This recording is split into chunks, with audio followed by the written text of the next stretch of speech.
really big thank you having me here today. It's a very big pleasure and privilege, especially to be a part of this topic, as we believe that this is one of the most important um, for us in Ikea, Southeast Europe, and globally as well.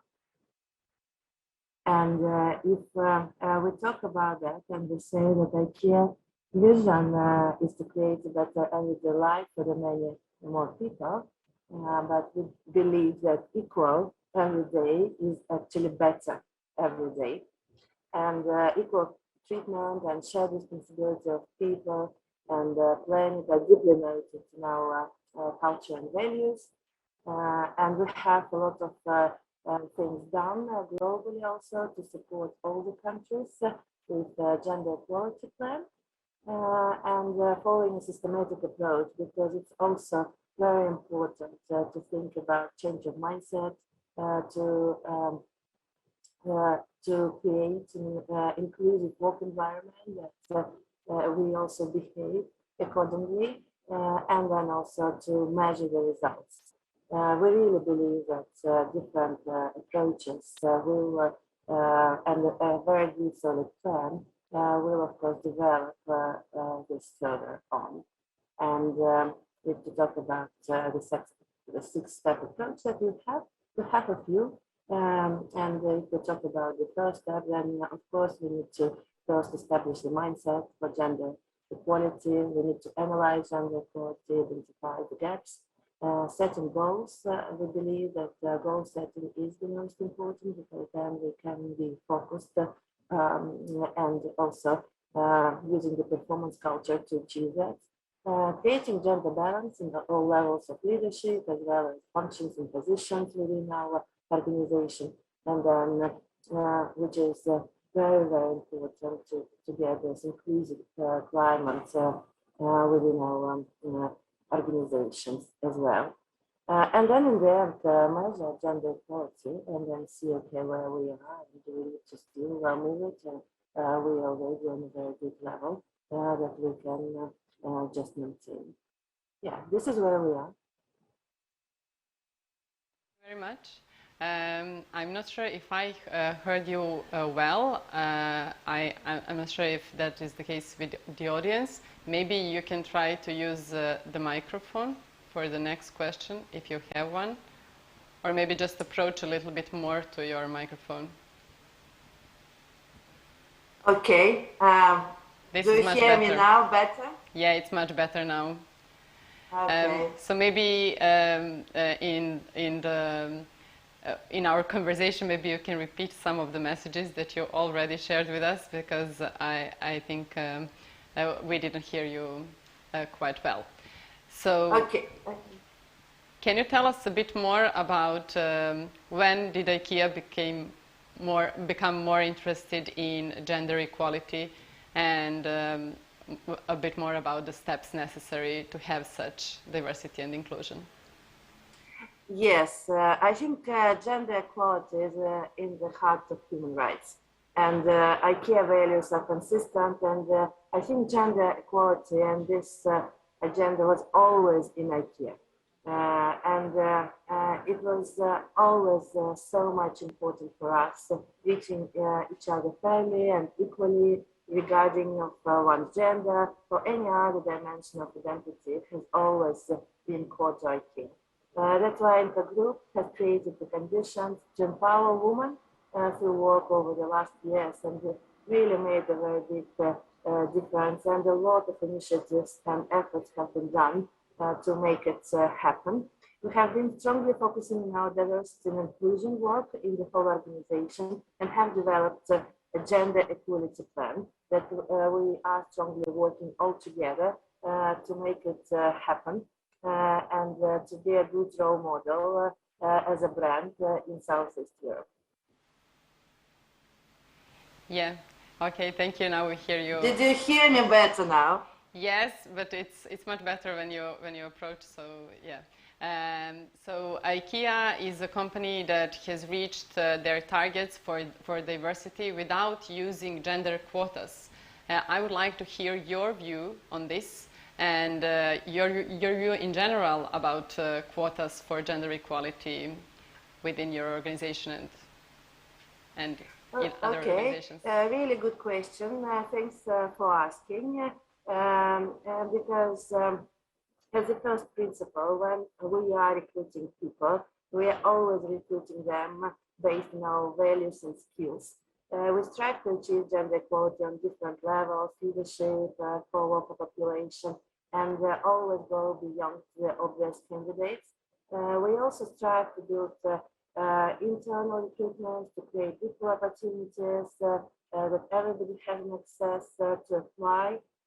Finally, we have decided to have a very bold goals, and I think it's also very, very important when you have a clear goal, which is communicating the whole organization, and we went for 50-50 within all leadership positions.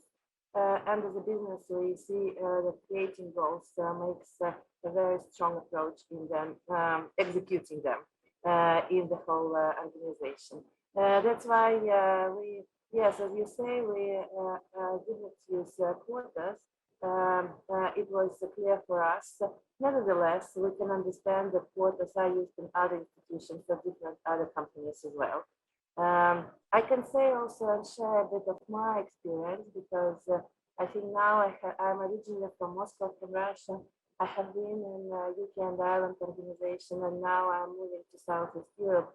I think that this agenda is so important globally, and I think that everywhere we are using the same standards. Being in UK, 50-50 was also a goal there, and being now in Southeast Europe, 50-50 in all leadership positions is the goal here as well. Means globally we are really trying to make as best possible for the gender equality and diversity in all our Ikea companies all over the world. Yeah.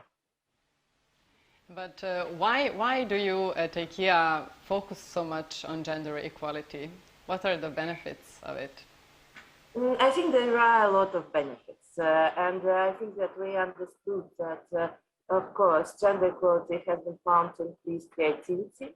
It was found also for a lot about innovation and profitability, and it will help us secure getting the right talent on different expansion plans, and all of this will develop IKEA for the future.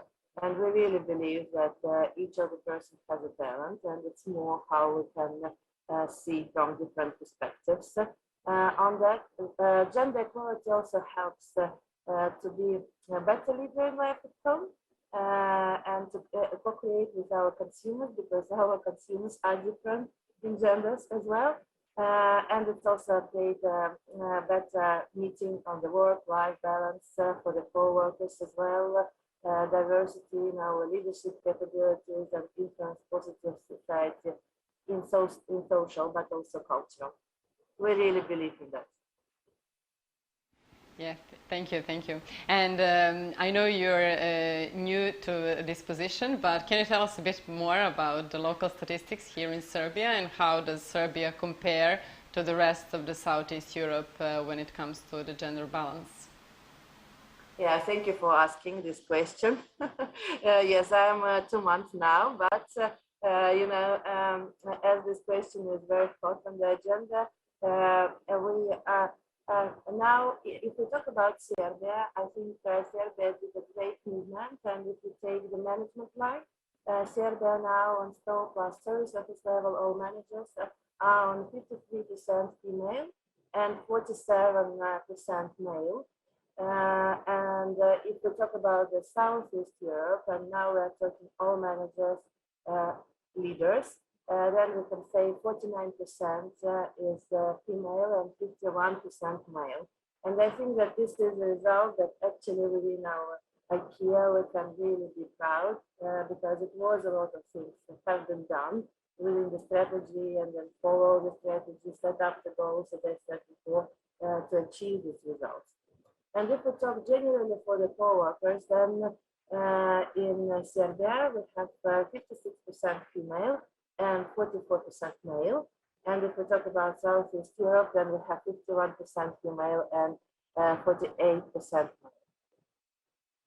What a great results. Yes. But still, I think it's good that we have it, but glorious future is ahead of us, as Ingvar Kamprad was always saying to us. Yeah, these are great results. Have you maybe introduced some measures in Serbia to advance gender equality and leadership of women? How comes we have such good results? No, we introduced quite some. I think that there are a lot of them. I will highlight just a few. I think that which was, I think also was positioning Ikea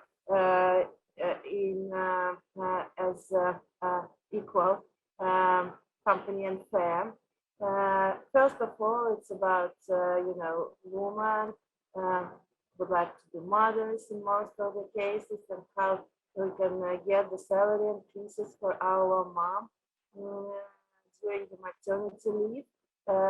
Also, would like to share my example. I had a challenge with my pregnancy, having a role within UK and Ireland organization, and my manager gave me a time also to take care about myself, still getting the salary as well. And then when I went on maternity, I came back on the same role, which I think is also gives you a bit of security and really support you to get all aspects of your life if you want that. And it's so much about IKEA. I get a bit emotional now here because it's so much that IKEA can give to you as well. And then paid leave for that, 1 month paid leave for that, which they can spend with their kids as soon as moms get back home. It's unbelievable. In some countries, it's just a wow effect, like in Russia. I think IKEA was the first country to introduce that. And then it's about transition month for parents when co-workers can work part-time but still get a full salary paid. I think it's also like, wow. It's some things just to mention. It's about IKEA Solidarity Fund. It's about IKEA Employee Assistance Program, which takes care about the well-being and the 24/7 hours are supporting our people who have some difficulties in mental health.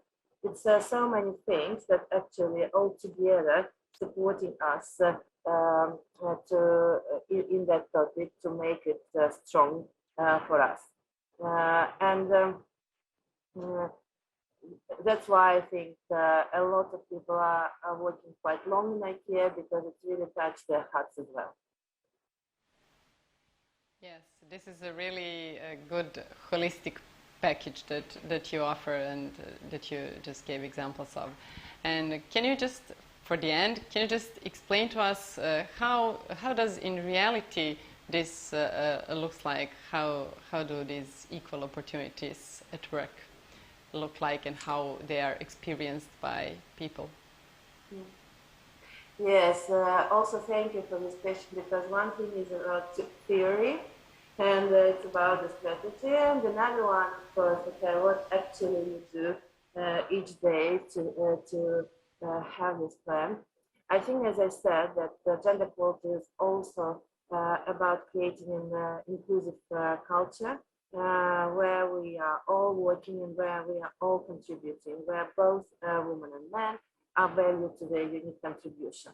And I think that it needs to be also, as I said before, very systematic as well in approach, and need to be applied to all gender dimensions.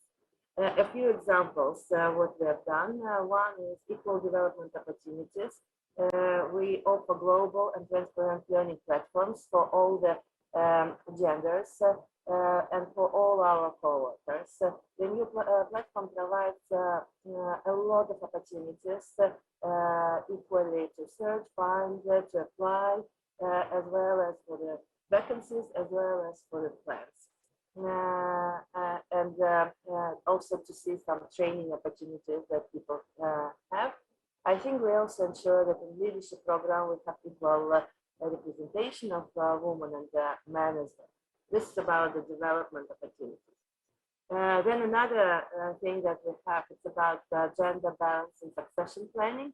We also take it seriously and also put different goals, as we said, in our succession planning. Always follow our goal 50-50, female-male, in all managerial positions. And then if we have some gaps there, then we have an action plans, what needs to be done, and then also that we proactive approach on this and investing really in our successor pool, which will be both men and women included. And then if we talk about our recruitment, gender perspective and equal opportunities in the recruitment process are always with us. Every recruitment is an opportunity to contribute to those goals, and then it's about the different processes that we have, you know, and always on the equal base, according to the gender equality plan. We have the application process, we promote job openings on our websites, but also internally and externally now, sure that we use gender neutral language and always difference between skills that are essential, that can be learned. It's also interviews. We compare and take the interviews to the candidates, seek what we have in common with them, who are different, and always create diverse recruitment panels. And if we talk about the offer, we ensure that we underrepresented talent in consequence with what we already have, and we equally take our goal 50-50 to have a goal of team diversity as well. And I think our goal is to create conditions to diversity to get to the door and through the door. I think we are quite happy with the approach that we have, and we would like to keep on going with it. Thank you. Thank you very much, Ekaterina. This was really more than inspiring story for the beginning of our program, and I'm really looking forward to the next opportunity to talk with you. By then, I wish you all the best. Thank you once again. Yeah, thank you so much for inviting me. It was, as I said, it was a very big pleasure for me, and thank you for all these great questions, clever and wise, that you asked me, that also giving me the opportunity one more time to reflect what we can make better.